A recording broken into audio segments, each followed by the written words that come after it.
andlula lawo esinawo na. Nilethe lawo mandla namhlanje.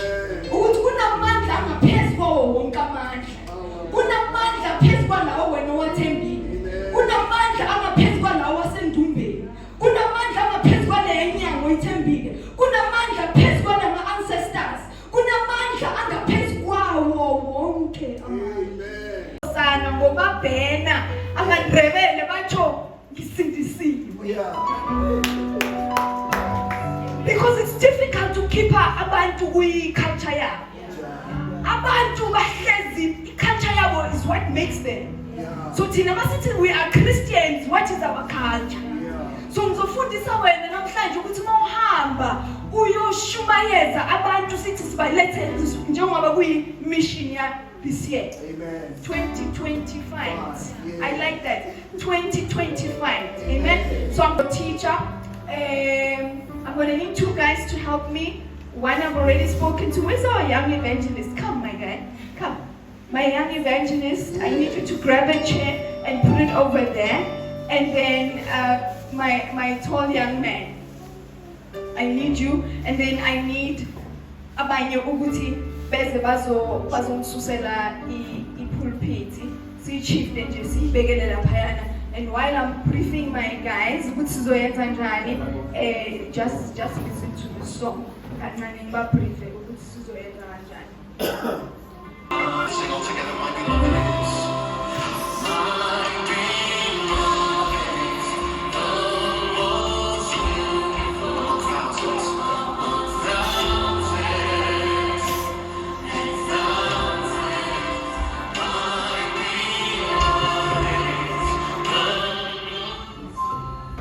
Hallelujah. Amen. Thank you. Ngingamangali ukuthi angisho teacher wenza ama illustrations. Sengizokhuluma nawe ngamandla namhlanje. Amen. Ngizokhuluma nawe ngamandla awavula ulwandle. That's right. Ngizokhuluma nawe ngamandla awavusa umuntu ofile. That's right. Ngizokhuluma nawe ngamandla ahambela abantu ngaphambili abayenzela izinto zibe easy. Ngizokhuluma nawe ngamandla abathi abantu mabangena emlilweni kube nomuntu oyenza ukuthi bangashi. Lalela testimony yabamunye uguy. Uthi uguy lo yena he was raised from a family yabathakathi in Africa. Uthi ayikho into ayaziyo ngaphandle kwalawo mandla lawo abanawo kuleyo family yomthakathi. But there was a time when he was confronted with a situation kuthiwa hamba uye endaweni ethize kunabantu abasihlulayo lapho labo bantu labo abantu bebasindisiwe. Uthi makanikeza itestimony yakhe uthi njani ngoba thina sinamandla wonke. Uthi from that day ngazibuza ukuthi kanti akhona amandla andlula lawo esinawo na. Nilethe lawo mandla namhlanje. Ukuthi kunamandla angaphezulu kwawo wonke amandla. Kunamandla phezulu kwalawo wena owathembile. Kunamandla angaphezulu kwalawo wasendumbeni. Kunamandla angaphezulu kwale nyango oyithembile. Kunamandla phezulu kwalama ancestors. Kunamandla angaphezulu kwawo wonke amandla. Amen. Hallelujah. Yeah. So I'm going to speak about salvation today. Amandla wensindiso. Hallelujah. Amandla wensindiso. Nami ngiyamdinga lo amen. Nami ngiyamdinga lo amen because lo amen uzonginikeza le yanto leyo. Uyayibona? So ningalali ngicela nihambeni nami. Ngokhona uphakamisa isandla, ngokhona ukusukuma mangabe uyayifila lento. Ngoba ngiletha amandla. Mangabe uyowezwa namandla engiwashoyo. Please don't restrain yourself. Nami ngiyayifuna leyo nto from you. Hallelujah. Ngithi ngiletha amandla. Ngithi ngiletha amandla. Ngithi ngiletha amandla. Like that. Amen. So there's something, I'm laying a foundation. There's something that happened masikhuluma ngokuthi kwamosheka in the Garden of Eden. Izinto abantu mabahlele ebhareni bazokubuza ukuthi hayi wena ukhuluma ngani ngalento le. I told you they have hard questions. So there's something that happened.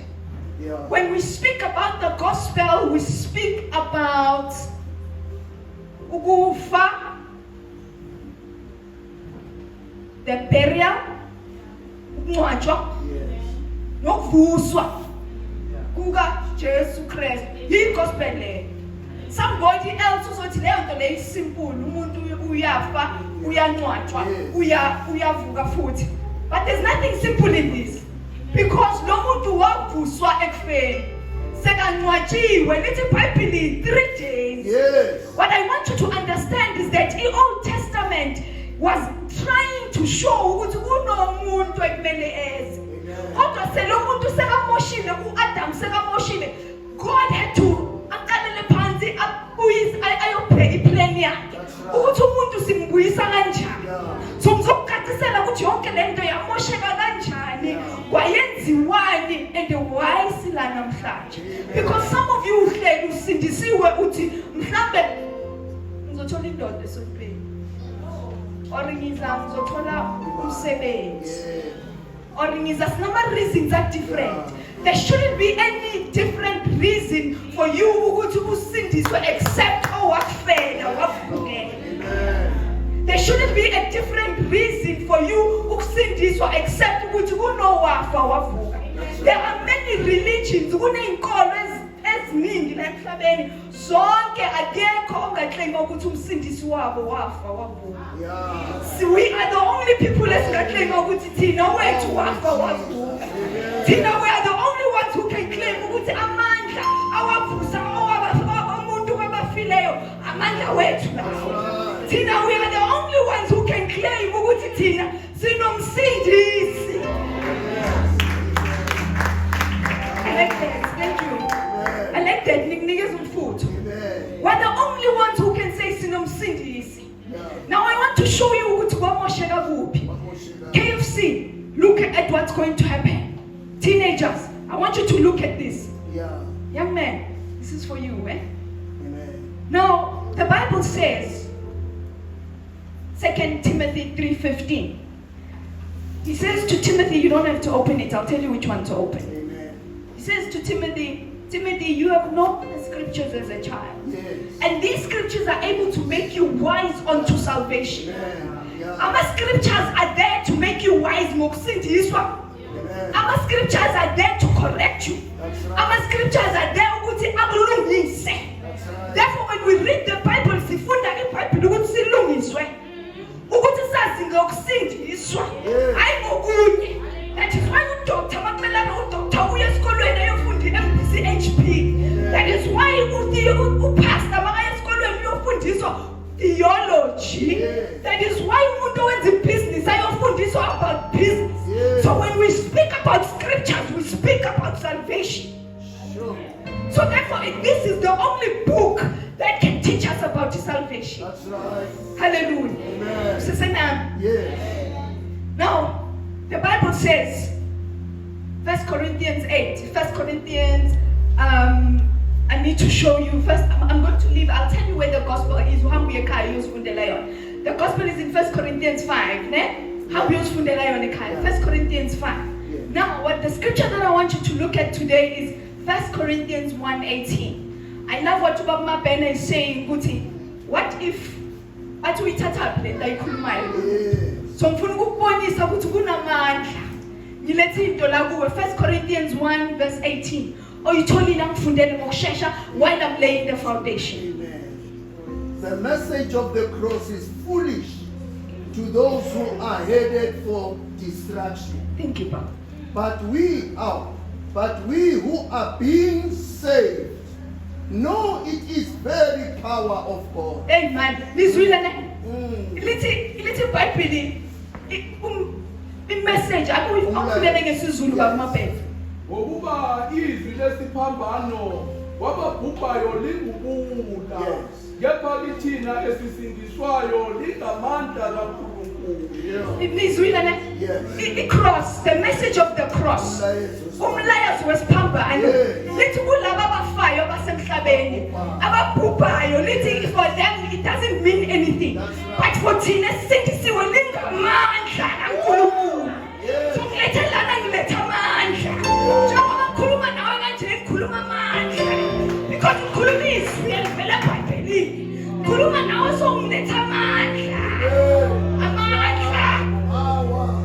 Lithi this message yesiphambano linga imessage yesiphambano amandla awuphindele bafabele Yes. ngokuba izwi lesiphambano kwababhubhayo lingubula kepha kithina esisindiswayo lingamandla kaNkulunkulu. Amen. thina esinjani Esisindiswa. thina esinjani Esisindiswa. aze ngokubonisa ukuthi umuntu usindiswa kanjani Amen. tekwenza ukubonisa ukuthi umuntu usindiswa kanjani. Amen. Now in the Garden of Eden, in the Garden of Eden, pay attention, right?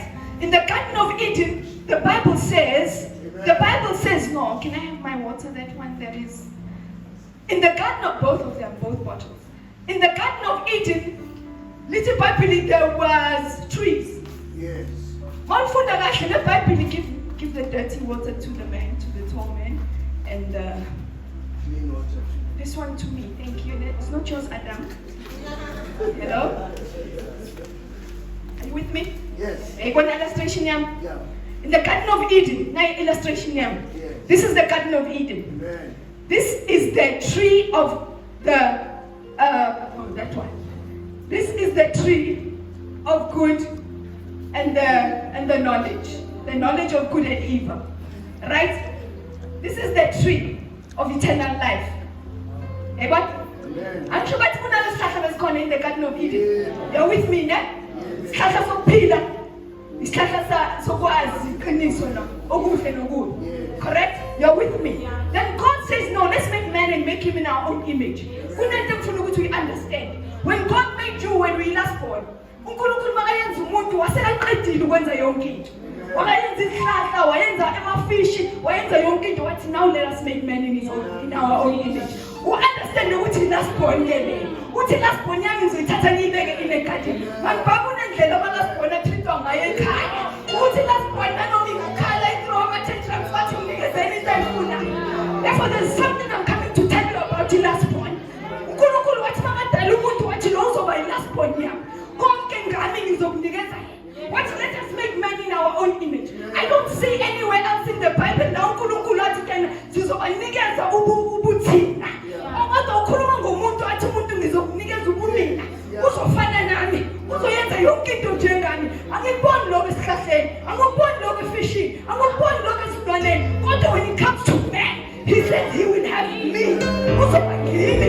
Uzofunctiona ngami. Uzoba connected to me.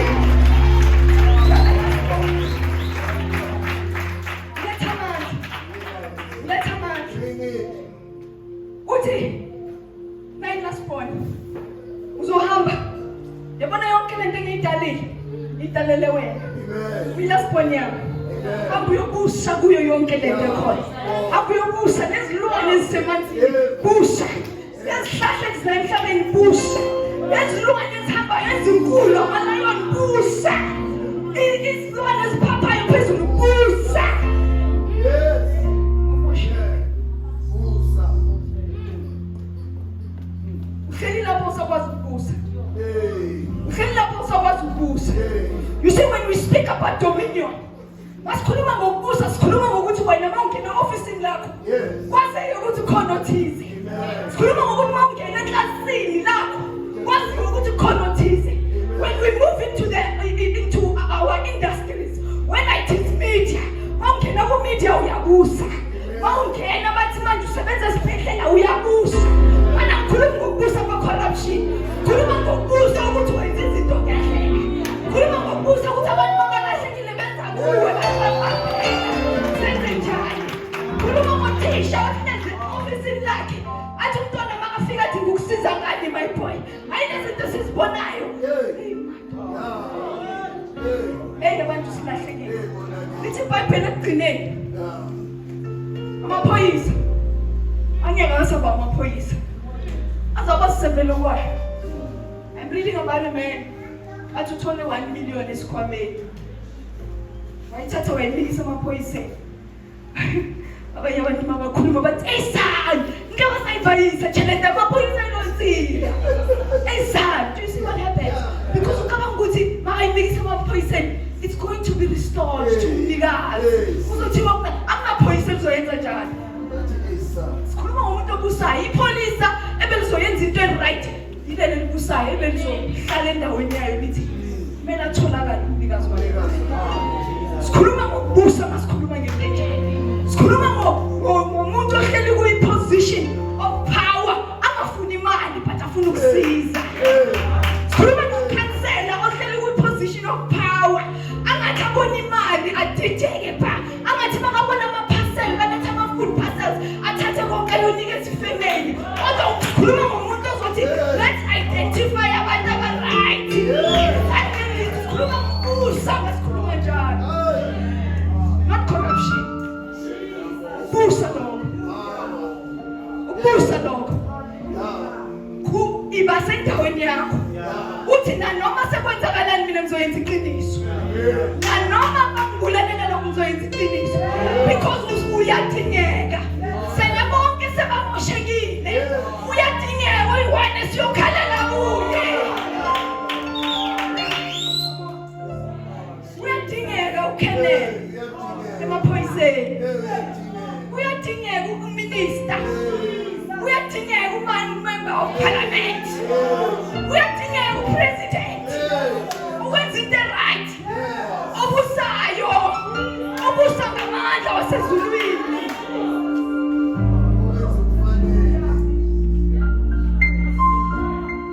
Last one. Satan, ningambizi ngoSatan. It's just for now, Satani. Wathi yey mina ngangikho. Emantu. Ngikubonile uyenza yonke lento. Wayini umuntu? Wamthanda kangaka. Yonke lento umnikeza yona. Mina bengikhona before umdala. Kuba yini unikeza umuntu yonke lento? Kuba ukuthi mina ngikhona. I was there, I was praising you. I was worshiping you. I was praising you as a shadow of him. Konke lapho uyakhona bengihamba nawe. Kodwa ukhetha umuntu omdala eqineni. Ukubonile umenza. Kodwa uthatha yonke ingcebo yakho uyibeka kuye. Unjani lo? Unjani lo? Unjani lo? Ngoba yimpe emazulwini. Ukuthi wenza last born. Le last born wayinikeza ubuwena bonke. Wathi wangeka ngihlali leyo. Wathi kumele kube nendlela ukuthi lento le enikezwe lo isuswe.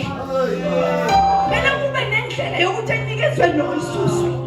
iBhayibheli likhuluma ukuthi bekalamba nomuntu. No, God read your Bible kahle. Lithi zonke lezi zinto ezilahla because of pleasure. Zonke lezi zinto ezilabusa ezakho. Zonke lezi zinto ezilana zithathe. Hlala nazo. Zitshela ukuthi mazenzeni. iBhayibheli likhuluma ngokufa. iBhayibheli likhuluma lesikhathi bambeka. Uzokucacisela. Lesikhathi abekwa lapha yana. Wathiwa fana. Okay, ngenzele wena. Ngenzele wena. Ngizohlezi nginawe. Hlala nginawe, I'm connected to you.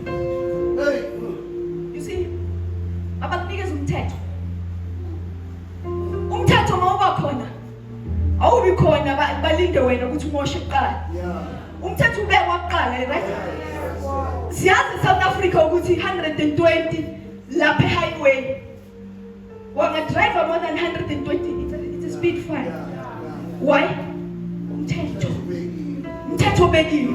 Na umthetho bawubekiwe ezulwini. Ukuthi Adam njengoba sesikubekela mfana wami last boy.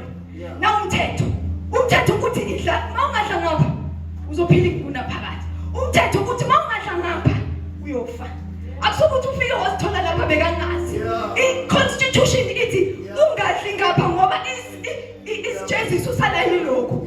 Wangadla ngapha kuyenzeka so.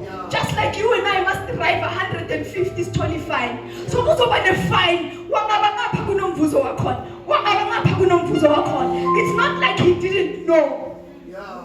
Akajeziswanga ngoba bekangazi. Utsheliwe ukuthi lalela boy. Kunomthetho la. Na umthetho kumele uhambe ngawo. Uyafika uyawazi umthetho. Sathane wathi, hayi khona into ekumele ngiyenze. Lo muntu uyawazi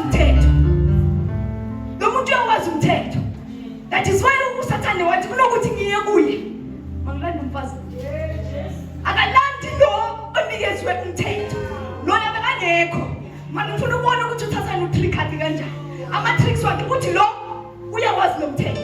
I bet you ukuthi should he have gone to Adam azothi stop Because the Bible has written, resist the devil and he shall flee. So no onikezwe umthetho ngoba uyawazi. Bekazomtshela ukuthi endoda indaba yami nawo iphelela la. Yeah. So wayenzani? Wayakuwe umuntu. Wayakuma. Akatshelwa umthetho lo uzwe bathi. Uzwe bathi. Ulanda lo kuthiwa uzwe bathi kuye. Ufika kuye ukuthi hey man ngizobathi kunento esiyiqiniso. If you read the Bible, uthi uyaphendula uIve. Uthi hayi azange bathenze so. Uyasifakela amagama wakhe. Uthi bathe singasithinti nokusithinta. Basifakela amagama wakhe. Uzwe bathi. Then the devil then says, all right, I'm a tricks. I think ngizama ukuthola lento bayinikezwe yona. Banikezwe yonke into. You see, when we speak about salvation, kunamagama ekumele understand. Kuno justification, kuno sanctification, kuno redemption, kunawo wonke lawo magama lawo. Ngizowacacisa namhlanje. Ukuthi masithi sanctified sikhuluma ngayo. Ukuthi masithi justified sikhuluma ngayo. Ukuthi masithi redeemed sikhuluma ngayo. Then he comes, the devil. The devil goes and speaks to them. Makafika lapha yambona ukuthi yamdengishela ukuthi ayikho yonke lento. Baya exchange.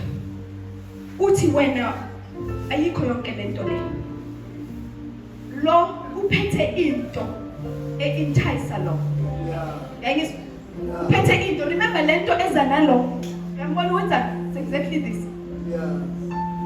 Into ephethwe yilo uyamkhohlisa. Mara isihlahla lesi. Nalesi isihlahla. Wadla kulesihlahla lesi kunamafruits wakhona. Wadla kulesi kunamafruits wakhona.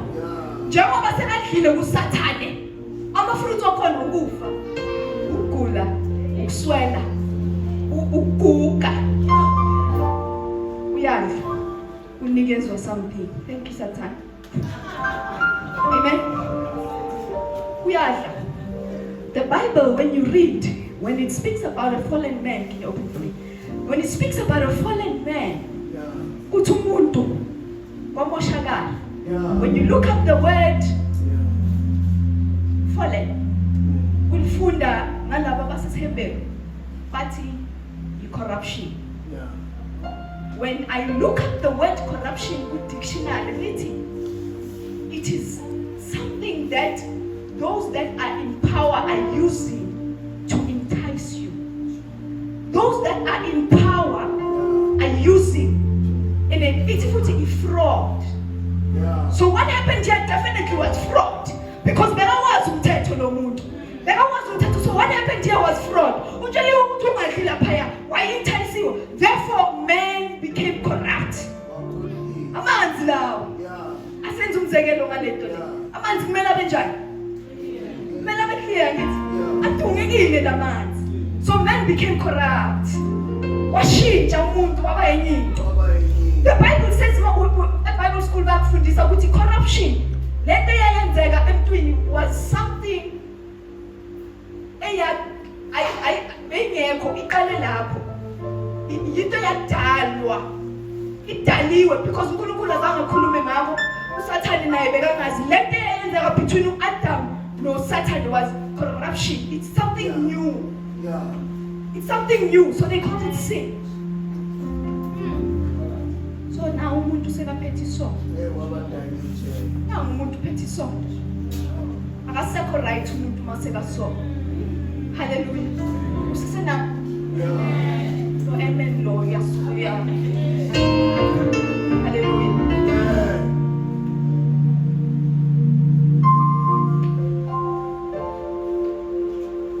Hallelujah.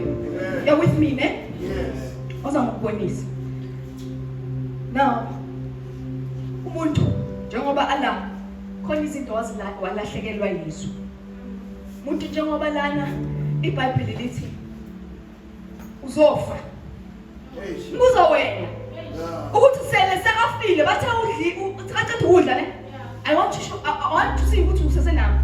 Sele sekadlile bathi uyofa. Mara nangu uqedile ukudla nangu uNkulunkulu uyamfuna. Adam ukuphi? Mara ufile musi. Ufile wayaphendula athi ngilangi ngini. Marufile. Ngibuza wena. Wayaphendula Marufile. Mina ngazi into feeling akakhulumi.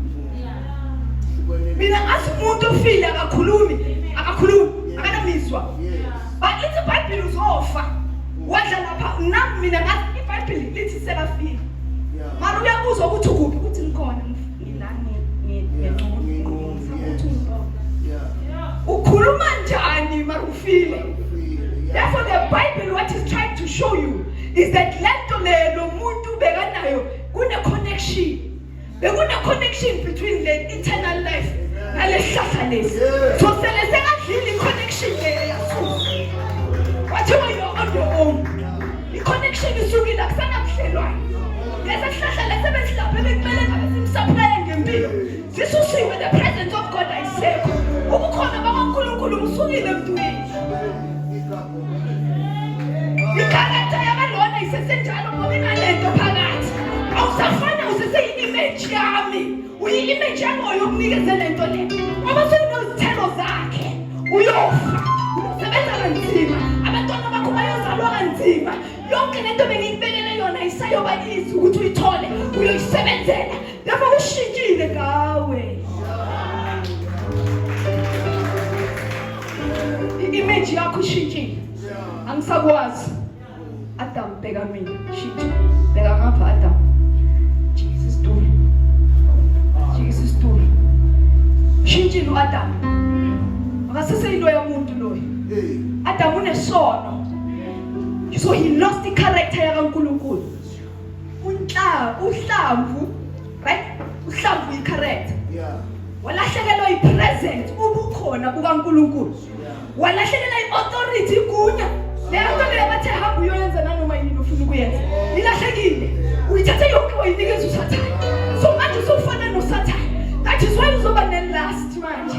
That is why unemicabango yekutshontsha. Mntwana omncane wazelaphi ukuthi kumele akwade. Mntwana omncane wazelaphi ukuthi lento leyo iyana ilwele. It's because now when we are born from these things. Sonke sibuya la manje. Bathi mabakhuluma bathi hey waze wamfuza uyise wamdlulisela. Isn't it? Yeah. Uthi ubaba akakhuluma last time uthi abanye bathuka abantwana bathi hey amfuza uyise ngazi wenze njani lenhloko. That's the same thing that happened to us. Yeah. Because ubaba esavela kuye. Yeah. Udungekile. Yeah. Nathi sadungeka not by choice. So therefore umuntu oyomtshela ebhareni mawuyoletha ama-souls la uthi udungekile. Wadungeka because sadunga umuntu yedwa. Amen. Sidungekile. Amen. Walahlekelwa uNkulunkulu. Walahlekelwa i-character yakaNkulunkulu. Walahlekelwa ukufana noNkulunkulu. Walahlekelwa igunya. Walahlekelwa ukuhamba noNkulunkulu. Asinamthola la. Sinenge izinto ezilahlekile. Lithi iBhayibheli mawufunda kahle lithi umhlaba nawo ulindele the real sons bakaNkulunkulu ukuthi uzowukhulumisa. Because when the devil imosha, wamosheka bonke ngisho umhlaba. Yeah. Earthquake. Yeah. Akusemsebenzi kaNkulunkulu. Lithi iBhayibheli engilifundayo. Makathi amanzi awamela. Wamlalela. Yes. Wathi manzi imandla. Aniyodlula la. Amanzi alithatha igunya lokuthi ayobulala abantu ngetsunami. Amanzi alithatha KZN igunya lokuthi libulala abantu kube nama-floods. Bazalwane nilele. Nilele. Uthi mama belamelana ukuthi masingahlangana sonke sigijimisa uSathane mana ikhonkhela. Sonke masingama sonke sibambane sithi yazi lo muntu bengimlalele ngithi mina bathi bengimlalele i-testimony yakhe uthi la yena buya khona uthi ba fasta 90 days. Mina nawo masinathi manje sambe siyo fast 3 days enough for you. And bazothola into abayifunayo. Nanoma yini abayifunayo ngawe. Bayahlala babe lapho. Hallelujah. Mara ngicela ukutshela something encane namhlanje mhlawumbe uzogqugquzela ngayo. Kunomuntu ofasta ngawe athi anyeke into so mafra. Anyeke into so yenzeke empilweni yakazibani bani. Yeah. ahamba yofasta ayenze yonke into ekumele ayenze ebamtshela ukuthi ayenze or kusemphumpeni or ukuphi la yekhona uyayenza and uyayilandela and izoyenza leyo nto ngoba ufungile mara into emnandi ukuthi nawe ungafunga ucime leyo mara into ezoyenza ukuthi wena ungakhona ukuyicima leyo nto ukuvila pha kwakho ibuhlungu lento engishoyo mara ukuvila pha kwakho uzobona izinto ziloko zenzeka nani uthi mara uloko usicomplainela thina siyalalela siyadlula anyeke siphathise umthwalo wakho athi sinenkinga sethu anyeke siphathise umthwalo wakho into efuna wena leyo ukuthi wena ngawuyomelana nayo uthi makayibize wathi ihlale lawo idinga wena ayeke possible uthenge ukulethela amandla namhlanje uthenge ukulethela amandla ngiyaqhubeka Adam awuborekanga ngithi sekumoshekile nali plan are you still with me sisekhona right ngaqhubeka yaphela illustration ingasikudala nangumoshile now God now says hey last one ayisana lutho last one ile lapha siyithethe yonke into yangane so yenza njani wonke umuntu ophuma lapha kulo yamuntu uje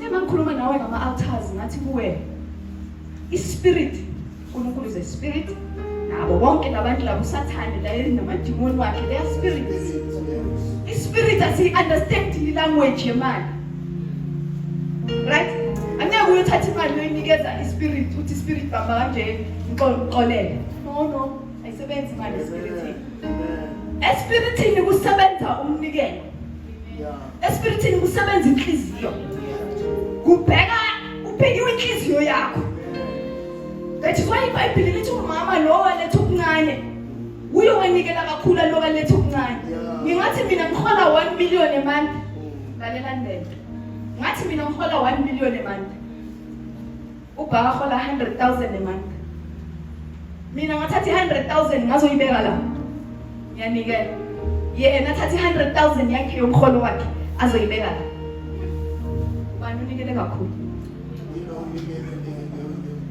ulonikele yona yodwa lebeka nayo therefore ispirit asibheki imali sibheka ukuthi ubuhlungu obuzwile wena mawukhipha lento ungakanani but it's when people don't understand ukunikela because kama ukuthi it's just a seed 10% but unikubheka inhliziyo yakho ukuthi mawunikela udabuke kangana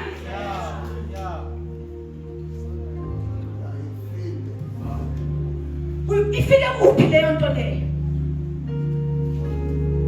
nikela akusukunikela sinikele sihleka sithi uyaqhazuka that's when the spirit is pleased because ubheka inhliziyo ukuthi udabukile lo muntu makayenza lento ayenzayo uhlukene ubuhlungu ispirit sibhadala lo now khumbula leyo nto engishoyo ukuthi when we are going to please the spirit kufuneka into ethize ispirit sithi selese kumoshakele kubhadalwa ngegazi kubhadalwa ngegazi yabona thina sisalele because abantu basebumnyameni or abantu abakhonza izithixo or abantu abakhonza ama ancestors bayakutshela ukuthi no at the end of the day sihlabele yini bathi sayohlala angifuni ukuhlabekisa omunye ngikhuluma into engiyifundile into engiyibonile nami ngikhulele kwamahlaba kuthiwa kumele siyohlaba imbuzi la ekhaya kwenziwa njalo sihlaba imbuzi at this time of the year ngoba lechitheka igazi eniyodwa indawo la kuchitheka khona igazi ile la khona le kumele siya lapha kule ndawo leya mangabe ufuna ukubeka intonyana yakho ikhamba lakho kunekhona mangabe ufuna ukukhuluma inkinga zakho kunekhona sikhuliswe kanjani so spirit kulawo makhona nawo kusuke kunamagazi kulawo makhona nawo kusuke kunamagazi bakisnave or bafaka ini or bafaka ini lithi iBhayibheli then the rest of God yaphakama waba nolaka uNkulunkulu the only way unga-appease uNkulunkulu uthi the wages of sin kufa. So selo umuntu sekamoshile aphethe leyo leyo mina uthi kumele afe. Nayi inkulumo yami icala la namhlanje. Umuntu umoshile, u became corrupt. Corruption means ulahlekelwe yiyo yonke lento enginibalele yona. So yenza njani Adam? Athi ngibhekela emhlabeni. Is it Isaiah? No. Is it Jonah of Nineveh? No. Is it Habakkuk? Is it Jeremiah? Is it uyafunda?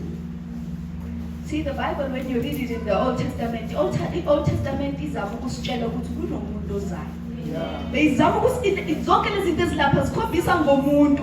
Kodwa bebangazi basitshele kanjani laba abathola lawo ma messages la. Ucabanga ukuthi yini ukuthi uJona waseNineveh, uJona wabaleka 3 days and 3 nights. Is it not our Savior that was gone 3 days and 3 nights? Ucabanga ukuthi Abraham wakathatha the son ayamfikisa lapha yena kwathiwa a lamb of God shall be provided. Kwinhliziyo kaAbraham ukuthi enhliziyweni yakhe sekayenzile. Uyenza into bekusena nethi ukuthi athi lithi iBhayibheli no siyabona ukuthi enhliziyweni yakho lento seyenzakele. But here's the lamb that was whoever was trying to tell us ukuthi there shall be a lamb that is going to be provided, and God is going to provide his only son. Loyo ndodana yakho yohlatshwa. Leyo ndodana yakhe is the only one ozoba negazi elinganalutho. Uzamile ukusitshela ngoJona waseNineveh. Hamba Jona uyosindisa lapha. Ngakhona ngoba unegazi elifana nelami nawe. Wathiwa Abraham, what do we do? Asande Abraham bebungcono. Thiwa Abraham thatha umfana wakho uyonikela ngaye. Hamba siyabona lapha yana uAbraham there's a part la kuthiwa uyambuza ukuthi phuma ezweni lakho uye kwenye indawo. Uthi yazi kuyo yonke into okunikeze yona nginamntwana. Lalela ukuthi spirit isebenza kanjani. Uthi anginamntwana. Are you still with me? Amen. Yes. Are you still with me? Yeah. Akekho already. Lithi iBhayibheli singemaphethelweni. Lithi iBhayibheli wabheka uAbraham wathi Abraham, okay, ngoba wena uthi unamntwana ene uthi lo servant wakho lo muntu okusebenzelayo uye oyothatha incebo yakho. Okay, ufuna asenze covenant.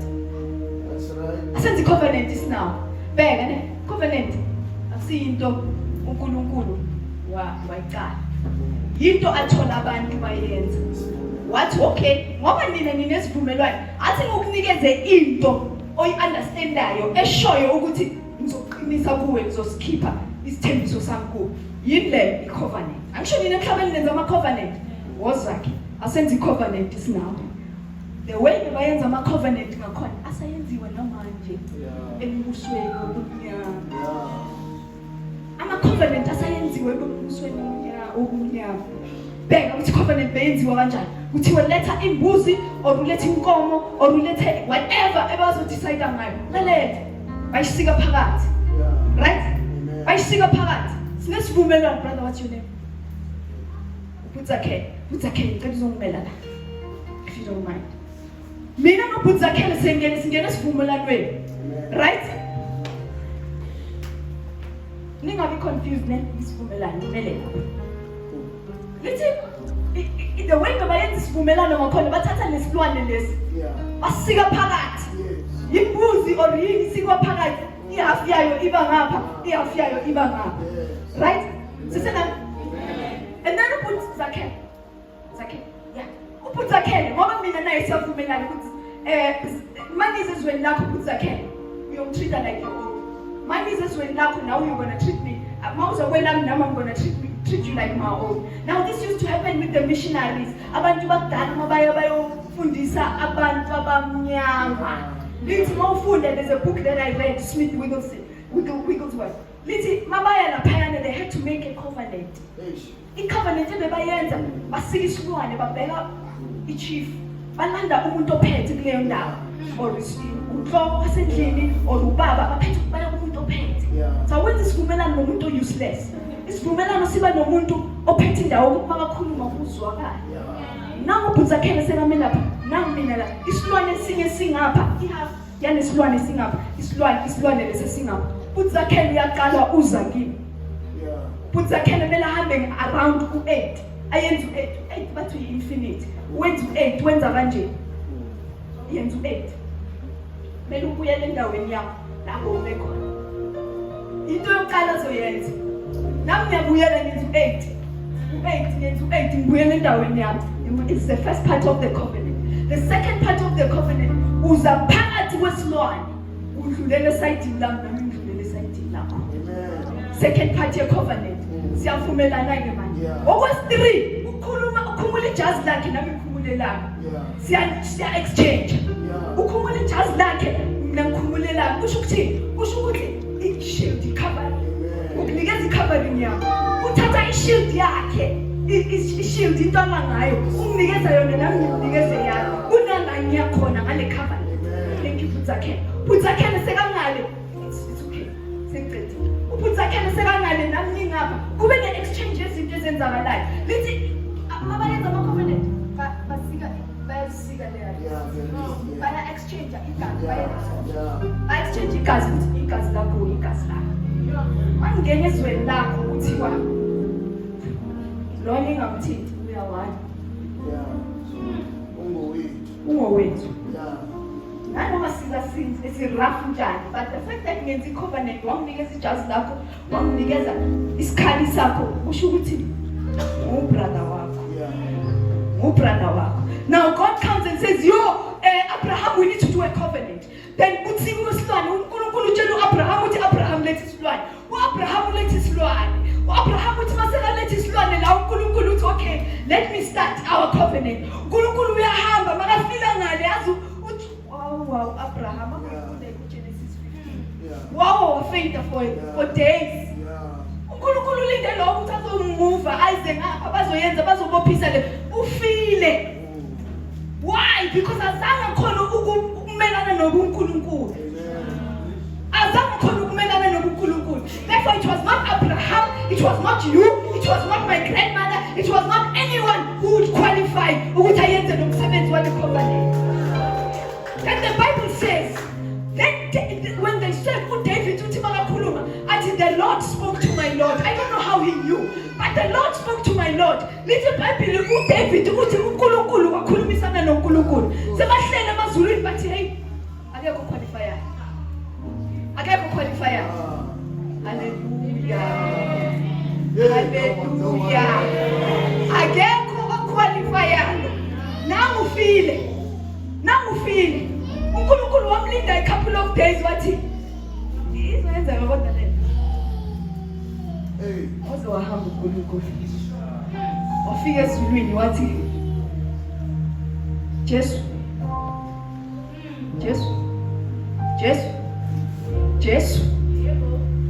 Izwi. Khuluma noJesu uthi word. Izwi. Angimbambi. Ukhuluma noJesu ukuthi izwi. John 1 verse 1. John 1 verse 1. Lithi masiyenze lasibona wawukhona. Sonke lezi zinto besizenzela ulasibona wawukhona. Sekumoshekile emhlabeni. Ukuthina bonke kusukile emhlabeni. Izwi sizoyenza njani? Akusingcono wena udela uNkulunkulu bakho emhlabeni. Ngoba akekho umuntu oqualifyayo ukuthi ayosusa lento. Ngoba lona uzothi masekafikile emhlabeni.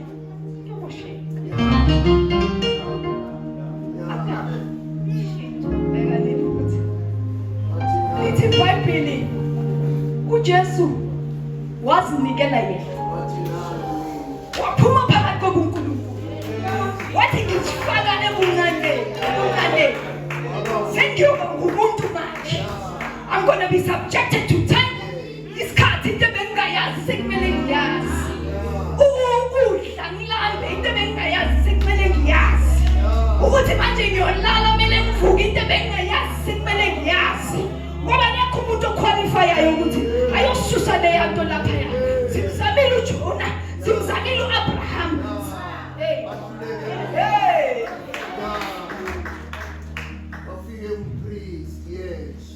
wafika uJesu. Yes. Wathi hayi.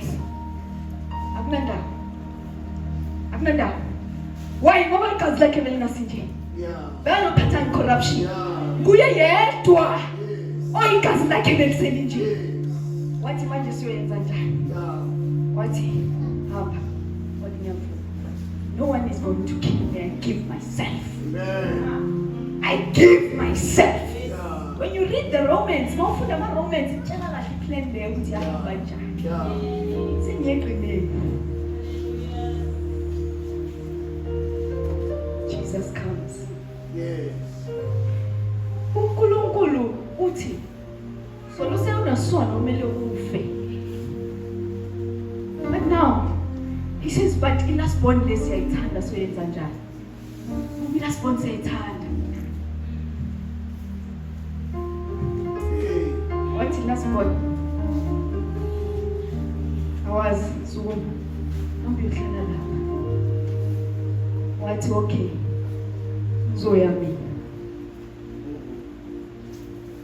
Yeah. Uhlala esitulweni sakalasibone. Praise my soul. Jesus. Praise my soul. Jesus. Amen.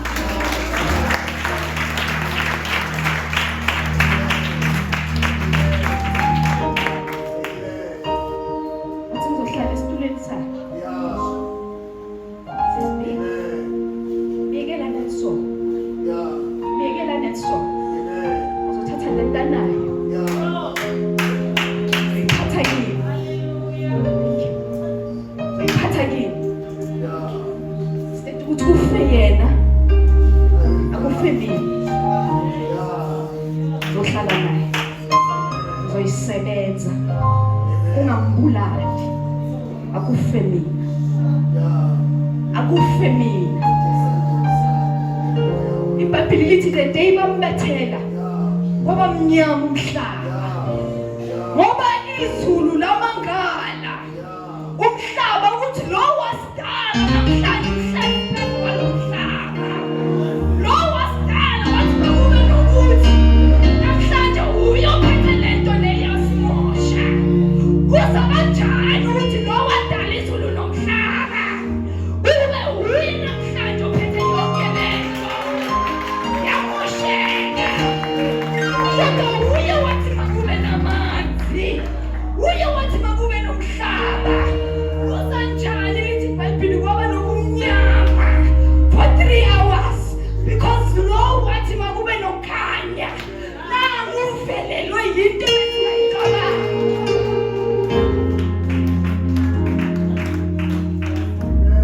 You need to praise God for this. You need to praise God for this. You need to praise God for this.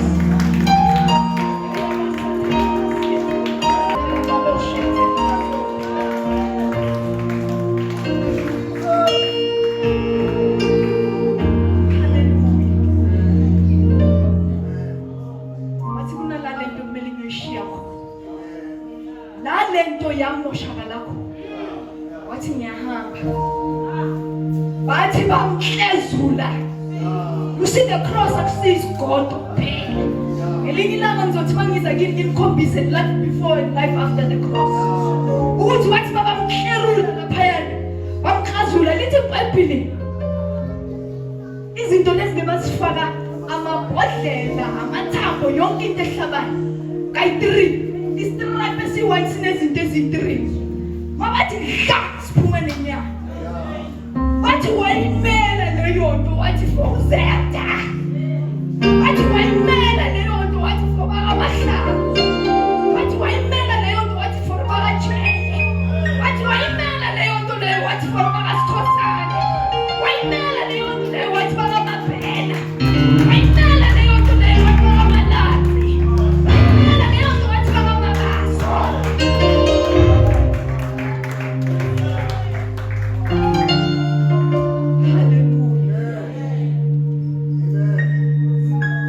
One, ibala by 3. Another one, 6. It's a Bible. Let's listen to this verse. Was for by 39. It's a 39 times 3. So it's not that 39. It's 39 times 3. Ngelinye ilanga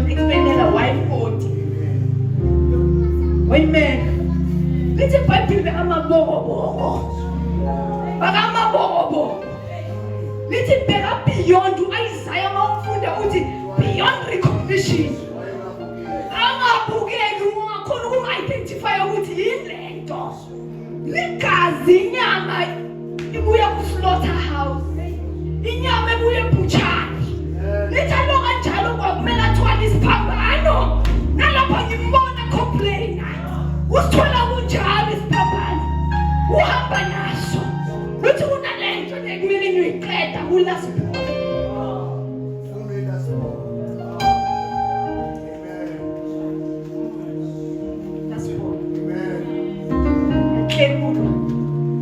Uthi masekafika esiphambanweni bamnikeza ivinika bathi phuza sifake la emanxebeni izopholisa lo buhlungu bayala bathi kunala ama-families lawo mayenzela lento kunala ama-families mayenzela lento ivinika yakho is not part of the equation mele ngife and the Bible says he gave up the ghost yena self he gave up the ghost. Ithi iBhayibheli wahamba ngelinye ilanga sizayixoxa wahamba waya la bekayikhona 3 days wathi makabuya wahamba for 3 days wathi makabuya Adam Adam Adam Adam Adam Adam Adam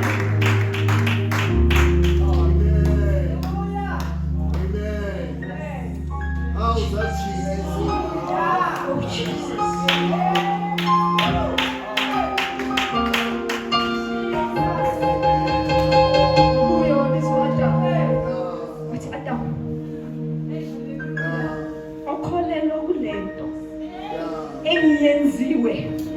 Engiyenzile mina usindisiwe kanjalo usindisiwe kholelwa kumsebenzi usindisiwe.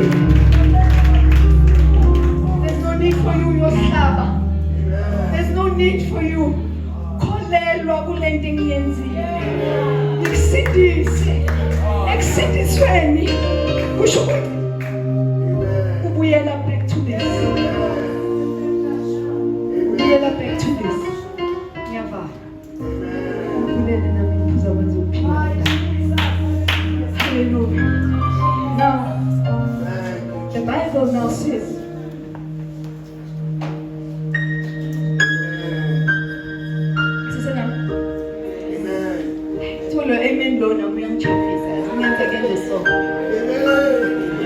amen.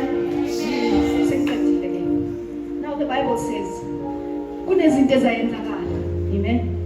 Babelana. Kunezinto ezayenzakala. Mthefo ugogo ukuthi akwazi uku-understand kunamagama engwachekile.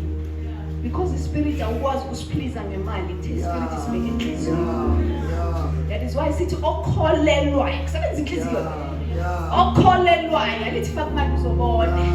Lithi okholelwayo kusebenza inhliziyo. If uyayikholelwa lento kanjalo usindisiwe.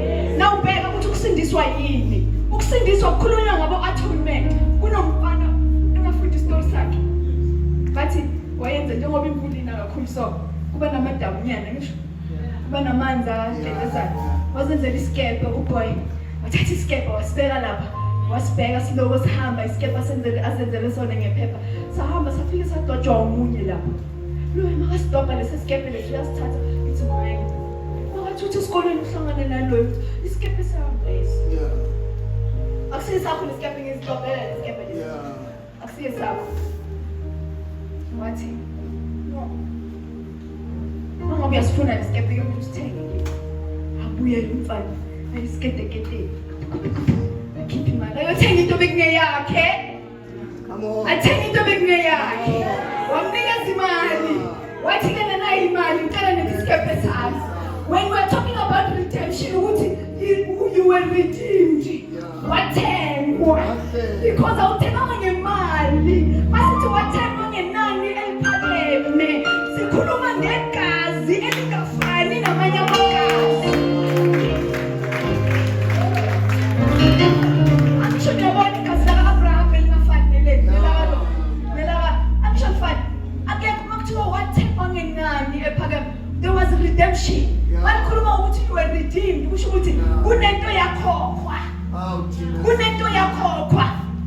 kuye uzohlala la. Amen. When the Bible speaks about atonement, ukubuyisana is to say, yeah, kunento wrong eyenziwe mara siyenza njani right. Awukuna umuntu oqualifyayo asifaka uNkulunkulu. Yeah. Ukubuyisana into God. Ukuthi abuyisane nomuntu. Amen. Lalela sinyapha. Then ikhuluma ngani futhi? We are reading my notes then. You have them, don't worry. Reconciliation.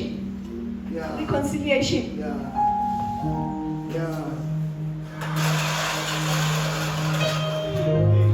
You remember that? Those. Yeah, we say. Yes. Sengikhona futhi.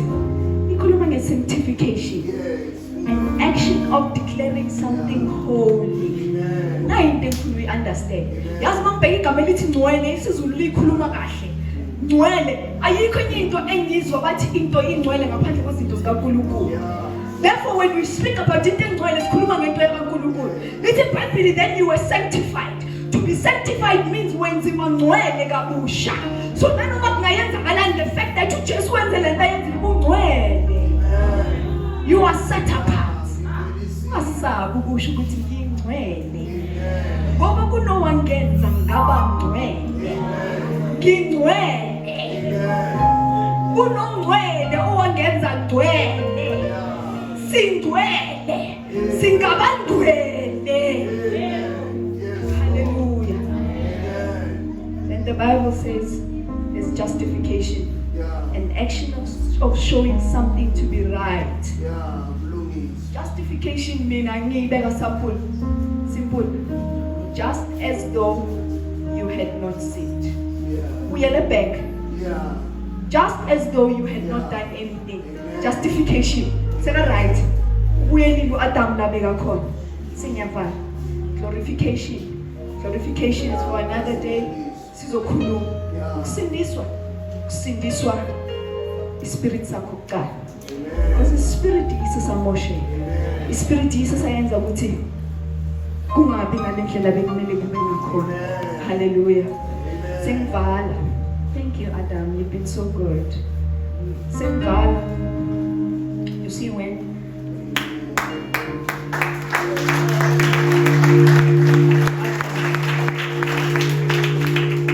Jonathan and the son Yaga Saul, what's his name again? Jonathan and David. They were friends. Yava. Jonathan and David were friends. Yes. Maru baba Jonathan bekafuna ukubulala uDavid. Yes. Maru Jonathan no David bayazwana, impinje tight. uDavid uyahamba yobona uJonathan. Yeah. Makafika lapha bayamhlupha amasoja waka Saul. Afike kuJonathan. Jonathan. Uyabona lama soja lawa yangihlupha every time vele ngize la. Yeah. What you need to understand about Jonathan, uJonathan bekuyi 5-star soldier. 5-star, highest rank. Utshela uJonathan uthi Jonathan ngiyahlupheka ngakubele ngize ngizokubonela treat me like trash because I'm just a human being. Anginalenke. Jonathan athi manje kumele senze njani? Jonathan uthi ukhuluma 5-star rank ya. Athi thatha ukhuluma 5-star rank ya. So every time okay, here's something you need to understand about what I'm telling you now. Saka ungene awumuntu nje. Yeah. Here's what I want to show you about what Jesus has done. Saka yaphuma manje. Ugcoke 5-star. Hey. Rank yamasoja. Hey. Laba bathe bangena bamnyemfula. Laba bathe bangena bambiza amagama. Manje sekumele basale ukuthi bathi waba manje ungena yenye into sekaphuma yenye into. Laba bebangamboni manje sebathi salute. That is what Jesus has done for us. Uthi yonke le mimoya was now say salute to you because wawungenye into. Namhlanje wenzwe wabangcwele. Yonke imimoya shall bow down. You see, before the cross you had to give something for God to give you something. But now it is about what He has done for us. Go receive. Anyone who believes. Untomfuthi ba. awungeni phakathi kwe-covenant yakho and my queen. I-covenant is between you and your wife. Covenant is between you and your wife. Don't foot was just a beneficiary. Don't foot you beneficiary and the covenant. Don't foot therefore it is the people of the covenant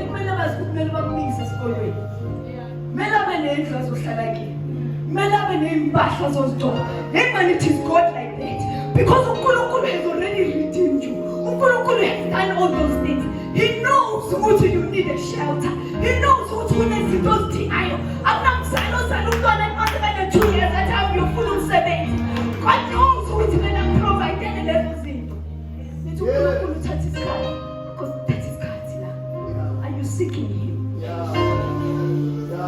are full now. We are busy now.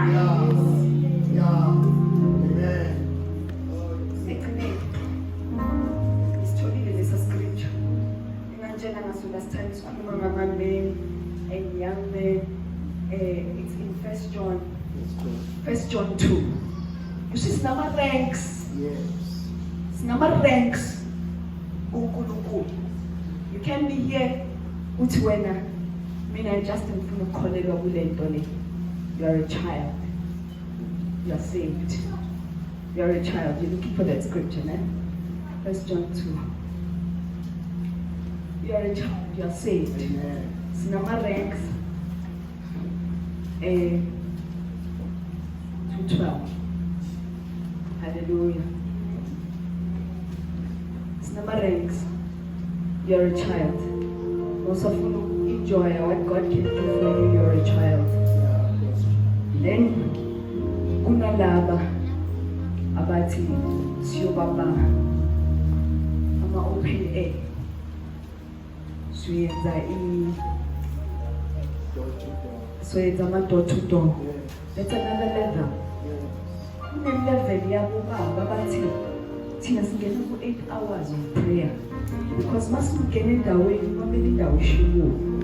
some levels must feel. So when Moses is at the level, there are 2 seconds. I'm saying the more you seek Him, the more event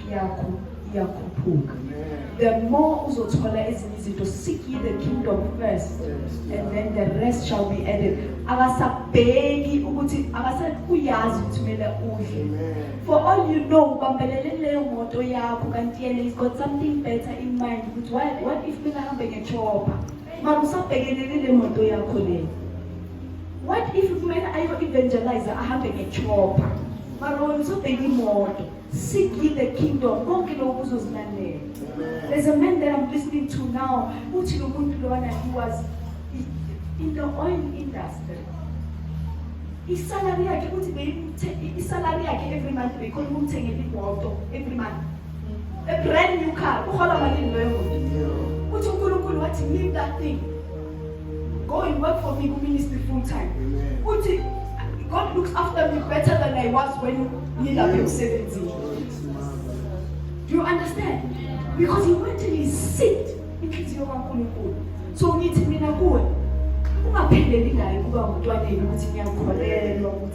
there's so much more. There's so much more. There is so much more. Hallelujah. So what we did, some of the beneficiaries of what God has done. So namhlanje ngiyibusela back to ba ukuthi ukhona namhlanje othi mina bengingayazi gospel ukuthi so ngicela ukusindiswa kabusha. That's what, because of what God has done, because of what Jesus did with His Son, othi ngicela ukusindiswa kabusha uba uzayilungisa. Amen. Oh yo